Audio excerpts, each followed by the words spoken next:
আসসালামু আলাইকুম, তোমাদের সবাইকে আবারও গুরুকুল অনলাইন লার্নিং নেটওয়ার্কে স্বাগতম। আমরা যেখানে শেষ করছি সেখান থেকে আবার শুরু করতেছি। কিছু সরল সরল গাণিতিক সমস্যা সলভ করার দ্বারা তোমাদের আসলে কঠিনের দিকে নিয়ে যাচ্ছি এবং কঠিন গাণিতিক সমস্যা সলভ করার স্কিলটা তোমাদের মধ্যে তৈরি করানোর চেষ্টা করতেছি সহজ সহজ গাণিতিক সমস্যাগুলো করে। ওকে, তাহলে আমি আরেকটা অঙ্ক করি, সেটা হচ্ছে কি ডিডিএক্স অফ, যে ডেফিনেটলি অন্তরীকরণ করতেছি, সেটা হচ্ছে কত, 2x⁴n - b⁴n, রাইট? আচ্ছা, এই অন্তরীকরণটা করতেছি। ওকে, এখন আসো আমরা একটু প্রথমে শুরু করে দিই। এই অন্তরীকরণটা করতে গেলে প্রথমে কি করা লাগবে? আচ্ছা, তাহলে এখানে 2x⁴n - b⁴n এই জিনিসটা যদি করতে চাই, তাহলে প্রথমে তোমার আসলে এই পাওয়ার, এই অপারেটরটা ডিস্ট্রিবিউট করো। কি করা যায়? ডিডিএক্স অফ এখানে কত, 2x⁴n, right, minus ddx of b⁴n। আমার একটা প্রশ্ন, আমারে বলো, b⁴n এখানে কোনো এক্স আছে? নাই। তার মানে b⁴n কিন্তু কমপ্লিটলি ধ্রুবক বা কনস্ট্যান্ট। তার মানে এর জন্য আমরা জানি যে ডিডিএক্স অফ কনস্ট্যান্ট, সেটা সি দিয়ে প্রকাশ করতেছি, দ্যাট ওয়াজ 0। তাহলে আমি এখানে বলতে পারি হচ্ছে এটা কি হয়ে যাবে, 0 হয়ে যাবে। তাহলে আমি এখানে 0 তো হবে সেটা লিখবো, তার আগে এই জিনিসটা একটু বুঝে নেই। Ddx of 2x⁴n। আচ্ছা, আমি এখানে যেটা করতে পারি সেটা হচ্ছে যে আমি আবার একটু লিখি যে ডিডিএক্স অফ, এখানে আমি এইটা লিখতে পারি 2n ইন্টু ডিডিএক্স অফ, খেয়াল করো তো এখানে কি লেখা যায়, x⁴n, তাই তো? তাহলে আমার এখানে মাইনাস ডিডিএক্স অফ b⁴n মানে হচ্ছে 0, তাই তো? তাহলে আমি এখান থেকে যেটা লিখতে পারি, এই 2n, এখানে আসলে ডিডিএক্স আগে লেখার দরকার নেই। তাহলে আমি এখানে শুধুমাত্র 2n লিখলাম। আর এখানে ডিডিএক্স অফ x⁴n মানে কত, x⁴n মানে হচ্ছে n x⁴n - 1, ddx 2n into x⁴n এর জন্য আমি সূত্র জানি n x⁴n - 1, এবং দ্যাট ইজ অ্যান ইকুয়েশন। এইটাই হচ্ছে আমার অ্যান্সার। ওকে, আচ্ছা, এরপরে আমরা আরেকটা গাণিতিক সমস্যা করতেছি, d d x of x² ln x। তাহলে এটার জন্য কি করা যায়? সূত্র কিন্তু মনে রাখতে হবে ভাইয়া। সূত্রটা কি?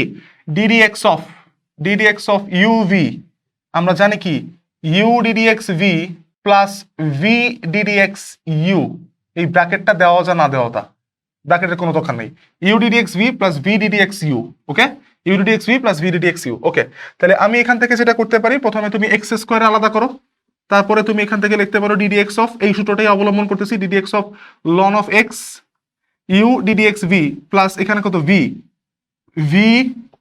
ডিডিএক্স ইউ, অর্থাৎ ln x plus d d x of x²। Okay, u d d x v plus v d d x u. আচ্ছা, এখানে যোগটা হবে না, হ্যাঁ, পয়েন্ট অফ ভিউ, এখানে যোগ যেটা লিখছিলাম সেই যোগটা কিন্তু হচ্ছে না। ওকে, তাহলে আমি এখানে লিখতে পারি x² ddx of loan x এর সূত্র জানি কি শিখছি ভাই, 1/x। আবার একটু মনে করা দিই, ddx of loan x, d d x of loan x, এটা ইজ ইকুয়াল টু কত বলতো, 1/x। ওকে, তারপরে আমি এখানে বলতে পারি এখানে লন এক্সই থাকবে, ডিডিএক্স অফ x², এর জন্য সূত্র জানি কি শিখছি ভাই, 2x⁴2 - 1, তার মানে 2 - 1 মানে কিন্তু 1ই। তাহলে আমি এখানে ডিরেক্ট লিখে দিলাম 1। ওকে, তাহলে আমি এখান থেকে যেটা লিখতে পারি সেটা হচ্ছে যে এটা কাটাকাটি গেলে আমি পাবো x, তাহলে x plus 2x ln x, x plus twice x ln x, this is the answer.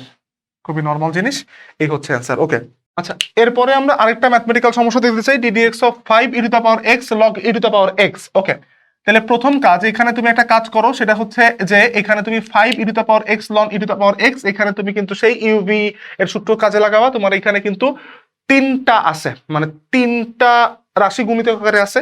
তাহলে তুমি এখান থেকে যেটা করতে পারো, তোমার সূত্র কিন্তু আমি তোমার বলে দিছি, ddx of UV W is equal two, তুমি লিখতে পারো কি UV ddx of W plus you W ddx of V plus V W DD plus V W ddx of you. Okay, তাহলে তুমি এখানে ডাব্লু ভি ইউ পিছন থেকে differentiation করতে করতে সামনে আসছো আর কি। এই আচ্ছা, তাহলে এখন আমার প্রশ্ন যেটা দাঁড়াইছে, এটা কিন্তু ইউ। ওকে, এখন আমার যে প্রশ্নটা দাঁড়াইছে সেটা হচ্ছে যে এই সূত্র আর এই সূত্র এখানে যে অবস্থায় আছে সেটার মধ্যে কিন্তু আসলে কোনো মানে অমিল নাই। তুমি এখন এই সূত্র চোখ বুঝে এখানে অ্যাপ্লাই করতে পারো। সেটা হচ্ছে প্রথমে তুমি যেটা করবা সেটা হচ্ছে তুমি হচ্ছে এইটারে প্রথমে ডিফারেন্সিয়েশন করো, এই দুটোটা রেখে দাও, 5e⁻x, তারপর কি করবা ডিডিএক্স অফ, এখানে হচ্ছে কত log e⁻x, রাইট? আচ্ছা, তারপরে তোমার আমি এখানে বললাম এইটা শেষ, তারপরে তুমি কি করবা e⁻x এর ডিফারেন্সিয়েট করবা, তাহলে 5 log E to the power x, এটাকে তুমি লিখে দাও। তারপরে তোমার এখানে ডিডিএক্স অফ কি করতে হবে, e to the power x এর ডিফারেন্সিয়েট করতে হবে। ওকে, তারপরে তোমার এখানে 5 এর ডিফারেন্সিয়েশন করতে হবে। তাহলে যদি 5 এর ডিফারেন্সিয়েশন তুমি করতে চাও, তাহলে তোমার এখানে কি করতে হবে, e to the power x, e to the power x, e to the power x এর সাথে আছে log e to the power x d d x of শুধুমাত্র 5। ওকে, তাহলে এখন আমার প্রশ্ন যেটা দাঁড়ালো সেটা হচ্ছে যে তুমি এখানে, আচ্ছা এরপর থেকে আমরা যদি একটু দেখি 5 e to the power x d d x of log e to the power x, এটার জন্য আমি সূত্র জানি কি 1/x log e to the power e use করলাম। এরপরে আমি জানি 5 log e to the power x d d x of e to the power x, মানে কিন্তু শুধুমাত্র e to the power x, plus এখানে আছে e to the power x. তারপরে আমি এখান থেকে লিখতে পারি কত log e to the power x d d x of 5, মানে কিন্তু কনস্ট্যান্ট, তার মানে 0, পুরোটা নিয়ে 0 হয়ে যাবে। তাহলে তোমার এখানে কিছুই করার নাই আর। এখানে তুমি এখানে যেটা করতে পারো সেটা হচ্ছে যে তুমি এই জিনিসটা একটু সাজায় লিখতে পারো 5 e to the power x. এখানে তুমি এই জিনিসটা এইভাবে লিখতে পারো, আগে 1/x দাও, তারপরে 5 e to the power x, তারপর হচ্ছে কত বলতো log e to the power e, plus তুমি এখান থেকে লিখতে পারো যেটা 5 e to the power x log e to the power x, plus এখানে 0, পুরোটাই 0, তার মানে এই 0 লেখাও যা না লেখাও তা। তাহলে এটাই হচ্ছে তোমার, তুমি এখান থেকে 5 e to the power common নিতে পারো, বাট কমন নিয়ে না নেওয়াটা খুব একটা বড় ফ্যাক্ট না, এটা just mathematical operation. 5 e to the power x তুমি যদি এখান থেকে কমন নাও, তাহলে তোমার এখানে যেটা লাগবে সেটা হচ্ছে যে 1/x into log e to the power e, plus এখানে কত log e to the power E to the power x. আচ্ছা 1/x log e to the power e plus log e to the power x, এই হচ্ছে তোমার মোটামুটি অঙ্কের derivation, এবং দিন শেষে এটাই হচ্ছে তোমার কি অ্যান্সার। ওকে, আমরা দুইটা রাশি গুণাকারে থাকার জন্য অন্তরীকরণের সূত্র কিন্তু দেখছি। সেই সূত্রটা কি, একই কথা বারবার আবার একটু বলি, ডিডিএক্স অফ ইউ ভি, সেটা হচ্ছে কি u d d x v plus v d d x u. এটা আশা করি আর কোনো সমস্যা নেই। দুইটা রাশির গুণাকারের জন্য অন্তরীকরণ দেখছি, কিন্তু দুইটা রাশি যদি ভাগাকারে থাকে তাহলে সেটার জন্য অন্তরীকরণ কিরকম হইতে পারে সেটা একটু দেখে নেই। কিরকম, আমি যদি বলি এটা সূত্র কি হইতে পারে, d d x of u divided by v, যদি এইটা হয় তাহলে তুমি এখানে লিখতে পারবা এই ভিটা নিচে আছে, এটা টান দাও, ভিটা নিচে আছে লেখো ভি স্কোয়ার, ভিটা নিচে আছে ভিটা আগে দাও ভি, তারপর হচ্ছে ডিডিএক্স অফ ইউ মাইনাস হবে ইউ ডিডিএক্স ভি। এইটাই হচ্ছে তোমার অন্তরীকরণের জন্য ভাগাকারে ব্যবহৃত সূত্র। দুইটা রাশি যদি ভাগাকারে থাকে তাহলে এই সূত্রটা আমরা ইউজ করতে পারি। ওকে, তাহলে এই দুইটা সূত্র কিন্তু তোমার মোটামুটি ভাবে তুমি যতক্ষণ অন্তরীকরণ করবা ততক্ষণ কিন্তু এই দুইটা সূত্র তোমার পিছন ছাড়বে না। সুতরাং এই দুইটা সূত্র খুব ভালো করে আত্মস্থ করে নাও। এরপরও যে গাণিতিক সমস্যাটা আমি করাতে যাব সেই গাণিতিক সমস্যায় আসলে এই দুইটা সূত্রের প্রয়োগ আছে। ওকে, এরপরে যে গাণিতিক সমস্যাটা করতে চাই সেটা হচ্ছে d d x of 1 plus sine x divided by 1 plus cos x. তাহলে 1 plus sine x divided by 1 plus cos x, 1 plus sine x divided by 1 plus cos x.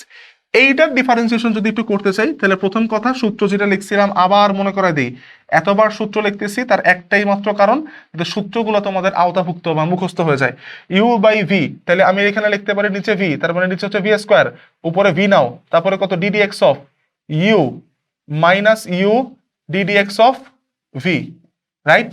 তাহলে ডি নিচে ভি স্কোয়ার, উপরে হচ্ছে v d d x u minus u d d x v. Okay, তাহলে আমরা এই সূত্রটাই এখানে অ্যাপ্লাই করব।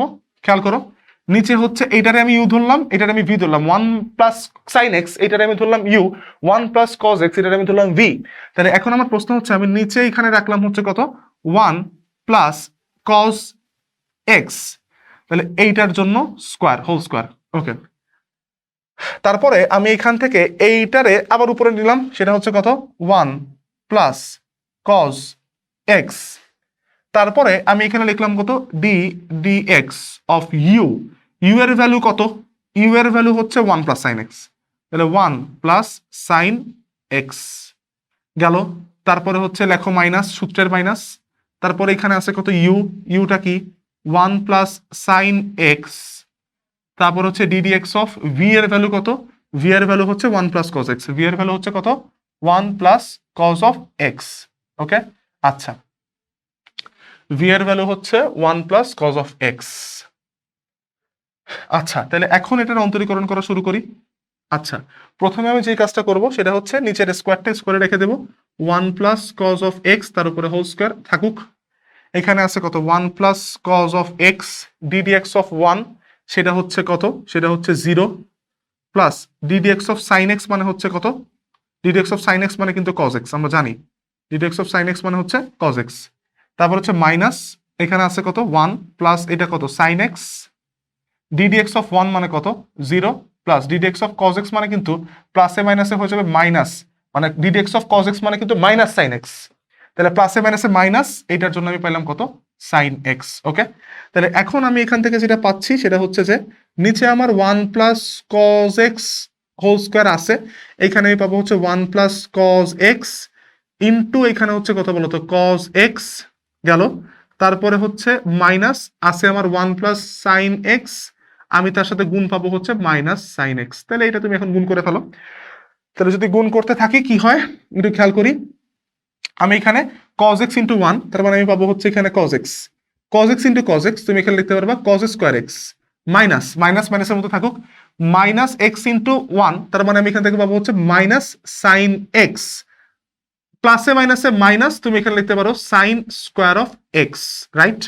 এখানে কিন্তু ব্র্যাকেটের আগে মাইনাস ছিল, তারপরে হচ্ছে লিখতে পারি এখানে কত 1 প্লাস এটা হচ্ছে কত বলতো cos x তার উপরে হোল স্কোয়ার। ওকে, তাহলে আমি এখন যেটা করবো আমি উপরের লাইনটা একটু মুছে দেওয়ার চেষ্টা করতেছি, উপরের লাইনটা একটু মুছে দিই, এখানে আমি উপরের লাইনটা মুছে দিলাম। তাহলে এখানে কি হলো, তাহলে এটা যদি আবার উপর থেকে ক্যালকুলেশন শুরু করি, এখান থেকে ক্যালকুলেশন শুরু করি, তাহলে কি হয় সেটা হচ্ছে আমি এখানে নিচে পাচ্ছি কত, নিচে পাচ্ছি হচ্ছে 1 প্লাস cos x তার উপরে হোল স্কোয়ার, এইখানে তুমি পাইলা হচ্ছে কত cos x, উপরে নিলা cos x নিলাম, তারপরে তুমি এখানে পাচ্ছ কত cos স্কোয়ার অফ x, মাইনাসে মাইনাসে হয়ে গেল প্লাস, সেটা হবে কত বলতো সাইন এক্স, মাইনাসে মাইনাসে হয়ে গেল প্লাস, আমি পাইলাম হচ্ছে কত বলতো sine square of x, right? Okay, তারপরে তুমি কি করতে পারো, এই লাইনটাও একটু মুছে দিলাম যেহেতু কাজ শেষ।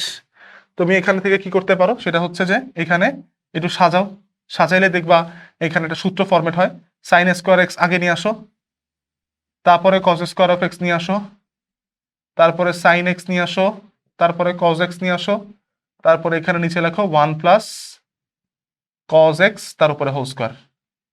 তাহলে তোমার এখানে কি হচ্ছে sine square x plus cos square of x মানে হচ্ছে 1 প্লাস এখানে কত বলতো সাইন এক্স প্লাস হচ্ছে কজ এক্স। তোমার এটা অবশ্যই জানা থাকা উচিত ত্রিকোণমিতিক অবেধক, sine square theta plus cos square theta is equal to 1, তুমি এখানে এটা 1 ইনপুট করলা, তারপরে sine x plus cos x, নিচে হচ্ছে কত বলতো 1 প্লাস কজ এক্স তার উপরে হোল স্কোয়ার। ওকে, তাহলে আমি এতটুক পর্যন্ত অন্তরীকরণ করলাম এবং এইখানে কিন্তু আর কোনো অন্তরীকরণযোগ্য রাশি নাই, তার মানে আমি এইখানে নর্মাল বীজগাণিতিক ক্যালকুলেশন করলে করতে পারি, না করলেও খুব বেশি দোষ নাই। তুমি এইখানে যা পাইলা এখানে তুমি a প্লাস বি হোল স্কয়ারের সূত্র দিয়ে এটা বড় করতে পারো, কোনো দরকার নেই। তুমি এখানে নর্মালি যেটা পাইলা সেইটাই হচ্ছে তোমার এই রাশির অন্তরীকরণের জন্য অ্যান্সার। আমাদের এই লেকচারে আমরা মোটামুটি ভাবে কিছু আরো একটু অন্তরীকরণযোগ্য যে রাশিগুলো আছে সেই রাশিগুলোর আরো কিছু অন্তরীকরণ দেখলাম। পরবর্তী ভিডিও লেকচারে এর থেকে আরেকটু জটিল জটিল অন্তরীকরণ আমরা শিখবো এবং আস্তে আস্তে সহজ থেকে কঠিনে যেতে যেতে যেতে যেতে আস্তে আস্তে আমরা এই অন্তরীকরণ জিনিসটা শেষ করব গুরুমান লঘুমানের মাধ্যমে। ওকে, তোমাদের যদি কোনো প্রশ্ন বা জিজ্ঞাসা থাকে তা অবশ্যই কমেন্ট বক্সে জানাও। এই ভিডিওটি ভালো লেগে থাকলে অবশ্যই শেয়ার করো এবং অবশ্যই গুরুকুল অনলাইন লার্নিং নেটওয়ার্কের সাথেই থাকো। ধন্যবাদ।